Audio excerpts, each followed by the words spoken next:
Je suis Frédéric Bidot, l'un des fondateurs de la société OIAS Environnement avec Bastien Noël.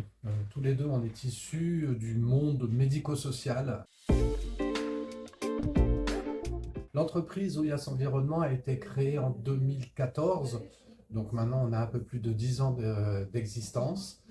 Sur un projet, on est un peu des militants aussi écologiques sur la cause environnementale. On se posait des questions pour essayer de changer un petit peu les choses, changer de système, changer de principe. On a retrouvé en fait un vieux système, un très vieux système d'arrosage en fait par jarre d'irrigation. C'est comme ça qu'on appelle ça, nous qu'on appelle ensuite des poteries d'arrosage. C'est rapproché de, on va dire, un peu plus de la science pour maîtriser un peu le processus. C'est rapproché de Supagro pour savoir quel impact ça pouvait avoir sur l'arrosage et sur les plantes.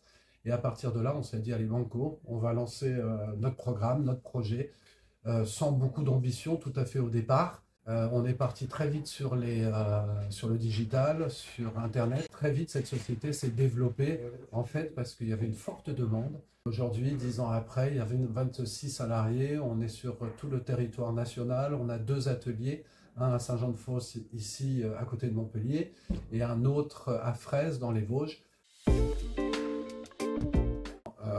En matière d'équipe, très vite, il fallait se rapprocher aussi de cette culture du tournage, avec le personnel en fait qui arrive à répondre à la demande et à s'organiser seul. On a l'équipe de l'expédition aussi, qui est une équipe aussi importante, idem qui s'occupe seul. On a été obligé quelque part de monter aussi un programme de communication et digital, donc on a un service com aussi qui est important, et enfin on a un service administratif.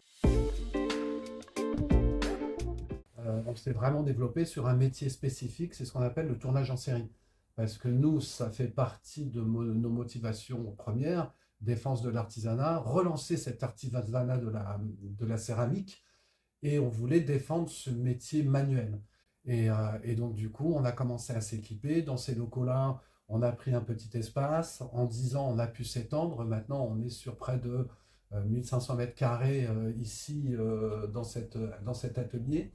On est parti sur le digital, on a monté un site de e-commerce. Comme on mettait en avant l'artisanat, comme on mettait en avant un nouveau produit très économe en eau, bah très vite en fait les médias ont commencé à s'intéresser à nous, à se dire bah tiens il y a une innovation qui apparaît sur le marché du jardinage.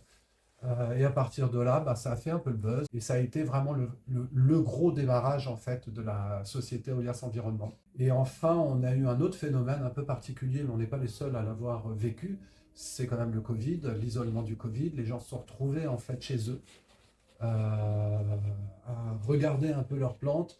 Ils avaient du temps surtout et ils se sont dit bah tiens, je vais faire l'un un jardin, l'autre un potager. On est rentré dans un nouveau phénomène un peu particulier du potager. Aujourd'hui, on travaille principalement sur la France. On a un autre atelier aussi qu'on a monté en collaboration à Bruxelles. Et on continue cette aventure tout doucement pour aller s'implanter sur des nouveaux pays. On pense notamment à l'Allemagne, à l'Espagne, à l'Italie. Donc on va voir où on va aller. On essaye d'être modeste aussi quant à notre développement et à pouvoir le maîtriser.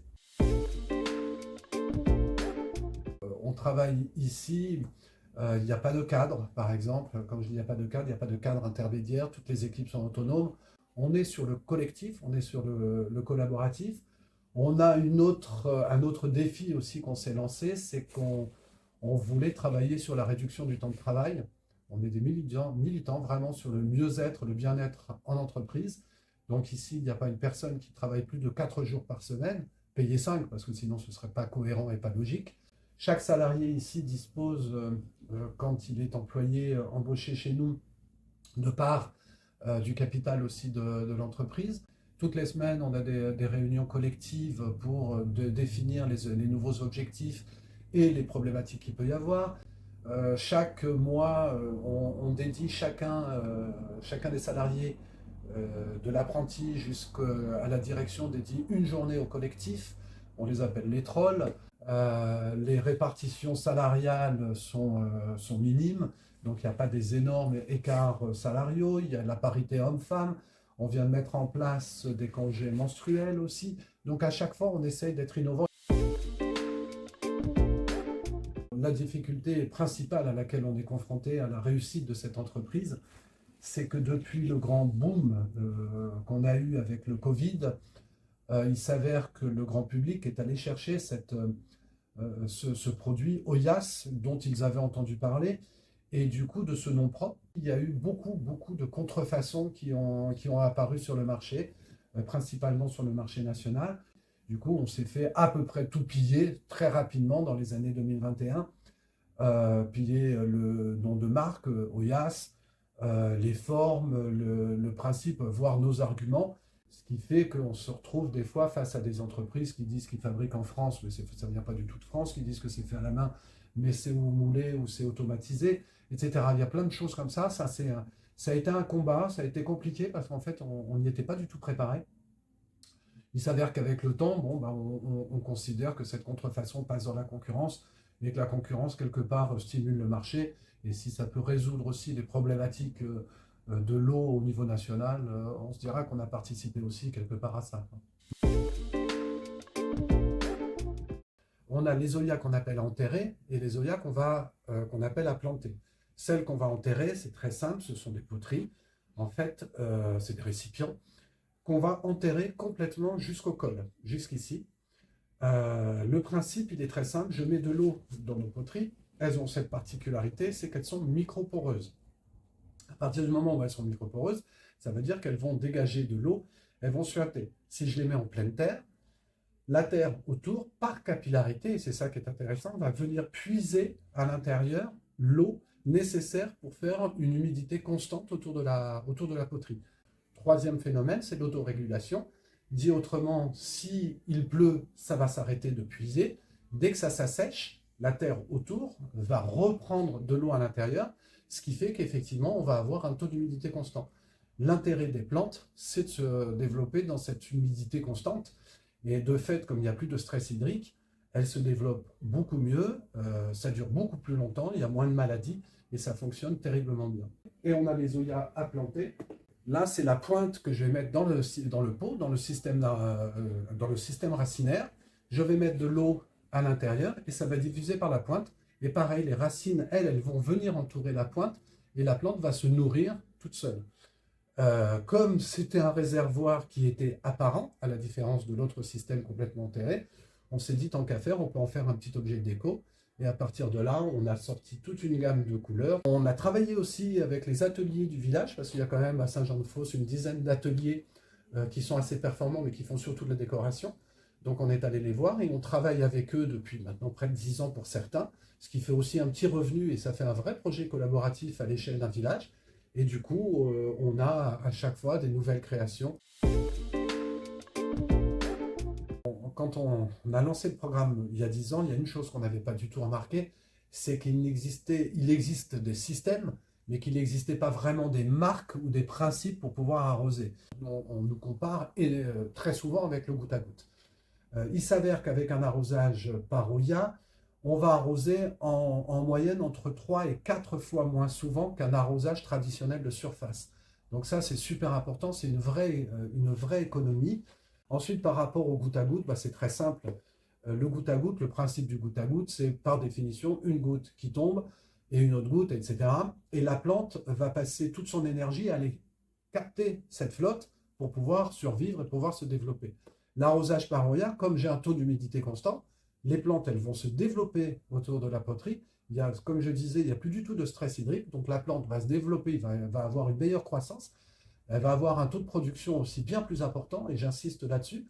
Comme il n'y a plus ce stress hydrique, elle va produire des fruits, si on parle de fruits ou de légumes, bien plus importants qu'un arrosage traditionnel, voire même qu'un arrosage par goutte à goutte.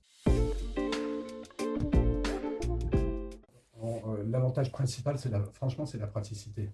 Je ne me pose plus de la question si la plante, en fait, elle a assez ou pas assez. Il suffit quand même de mettre de la flotte, enfin de l'eau à l'intérieur de la poterie pour que ça puisse fonctionner. L'intérêt d'arrosage par Oya, c'est pas qu'il n'y a pas d'excès en fait d'eau, puisque c'est la diffusion, elle est vraiment microporeuse, donc ça ne trempe jamais, ça ne fait que humidifier, et donc du coup, il suffit là aussi de tenir de l'eau dans les oyas, et sa plante va se développer toute seule. Deuxième avantage, c'est qu'on fait des économies d'eau. qu'on estime, alors ce n'est pas nous qui l'avons estimé, là aussi c'est la science, on fait des économies d'eau de 70 à 80% par rapport à un arrosage traditionnel. Donc en matière de fréquence, on va arroser beaucoup moins souvent et en plus on va vraiment axer l'arrosage complètement enterré sur le système racinaire. Donc c'est très économe et c'est super pratique et super facile. On s'est dit qu'il fallait continuer, nous, nos recherches. Donc on a un programme de recherche et développement important. On a lancé, parce que là aussi, il faut un taux d'humidité, puis avoir quelque chose d'assez esthétique, des composteurs qui sont maintenant en terre cuite, des petits composteurs super pour les balcons, pour la ville, parce que là aussi, il y a des contraintes et qu'il faut changer nos comportements par rapport à ça, mais des composteurs aussi qu'on peut mettre dans le jardin, qui sont très faciles d'utilisation.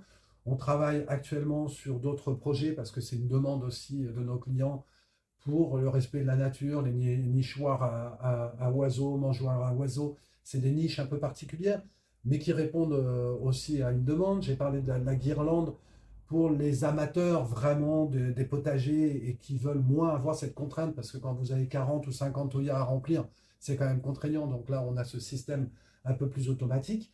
Et enfin, on s'est intéressé, on est sollicité et on a eu la reconnaissance aussi via France 2030 et de l'ADEME. À partir de cette année, on lance un gros programme, un vrai programme de prototypage actuellement sur une réponse à l'agriculture. Parce que l'agriculture est mal par rapport à ce manque d'eau. On le voit bien dans le sud de la France, on le voit bien dans l'eau. Il faut trouver des solutions. Donc on travaille actuellement à la recherche de solutions pour l'agriculture. Et on a bien d'autres projets encore, et petit à petit, voilà, on continue notre avancée et notre projet.